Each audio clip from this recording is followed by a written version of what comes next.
Iya, terima kasih. Peradaban sering diistilahkan dengan tamadun. Maka negeri yang berperadaban disebut negeri yang madani. Jadi ketika dulu Banda Aceh dirintikkan sebagai kota madani, saya agak senyum-senyum sedikit, mau kritik nggak enak juga. Madani yang dimaksud ternyata lebih merujuk mencontoh konsep kota Madinah. Mungkin ada makna keserupaan karena Madinah pada waktu itu bertamadun, berperadaban. Tamadun juga disebut nanti dengan saqafah, maka ada peradaban, ada budaya. Budaya itu unsur kata asli dari bahasa Melayu, bahasa kita.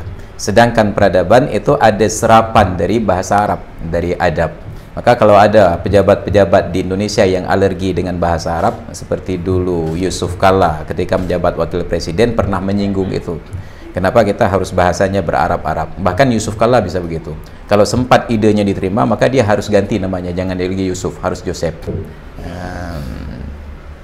Kalla apa? Joseph Scorpion. Kenapa? Karena tidak boleh pakai bahasa Arab. Nah, bukankah di dalam Pancasila itu setengahnya itu bahasa Arab? Hanya sila yang pertama tidak ada bahasa Arab, ketuhanan yang Maha Esa. Sila kedua langsung masuk bahasa Arab, kemanusiaan yang adil dan beradab. Yang ketiga, persatuan Indonesia masih selamat, gak ada bahasa Arabnya. Yang keempat, lebih banyak lagi, kerakyatan yang dipimpin oleh hikmat kebijaksanaan dalam permusyawaratan perwakilan. Itu 3/4-nya adalah bahasa Arab. Sila yang kelima tetap ada bahasa Arab, keadilan. Cuma tidak boleh dibaca sosial, keadilan sosial bagi seluruh rakyat Indonesia. Sosial, sangat sial bagi seluruh rakyat Indonesia. Ini tentang penggunaan bahasa. Jadi tetap saja itu akan bertemu hanya dari sisi pengucapan.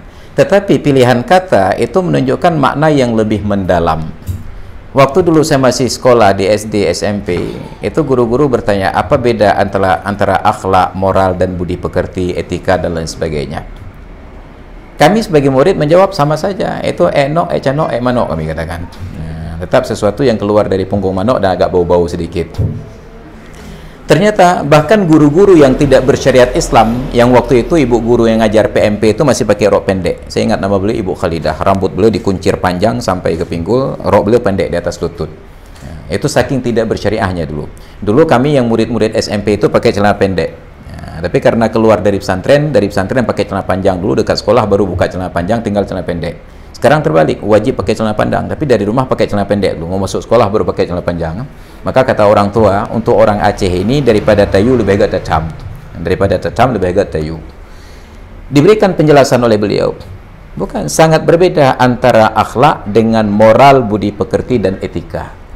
Kalau moral, budi pekerti, dan etika itu hanya di ruang publik, sedangkan di ruang privat itu tidak lagi ada kaitannya. Tapi saat disebutkan akhlak itu dari ruang publik sampai ruang privat dia tetap berlaku.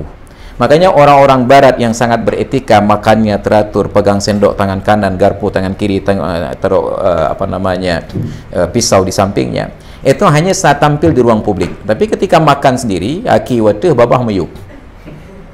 Kita umat Islam bukan hanya di ruang publik, dalam ruang privat pun tetap makannya pakai tangan kanan, duduk baca bismillah walaupun tidak ada orang yang melihat.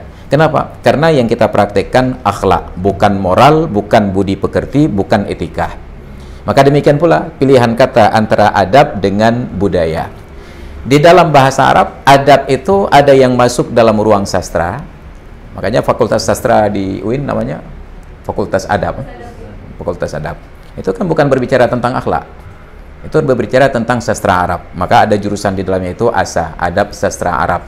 Ya. Kemudian ada adab itu dengan makna sejarah, maka masuk dua-duanya, sehingga kata adab itu lebih syumul, lebih lengkap dibandingkan kata budaya itu sendiri. Ya, maka ketika kita sebutkan terjemah ke dalam bahasa Indonesia, terjadilah penyempitan makna dari adab yang sangat luas menjadi sebatas budaya yang terlihat, seolah-olah bahasa itu tidak masuk dalam ruang budaya. Ketika disebutkan adab, bahasa itu pun menjadi ciri-ciri utama dari sebuah peradaban. Maka yang tersisa dari peradaban adab sampai sekarang adalah sastranya. Di Arab tidak ada situs lagi. Hampir semua situs itu musnah. Apalagi di Arab Saudi, apalagi di Mekah. setiap jengkal tanah di Mekah itu adalah situs sejarah dulunya. Tapi karena orang Arab alergi, yang Wahabi ini alergi dengan hal-hal yang kunjungan-kunjungan ziarah tersebut, mereka musnahkan situs-situs sejarah ini diganti dengan bangunan yang modern. Maka tidak ada lagi peradaban masa lalu yang terlihat di kota Mekah. Maka adab mulai dari objek fisik sampai kepada tradisi sampai kepada bahasa itu masuk semuanya di dalam kosakata adab. Demikian. Terima kasih.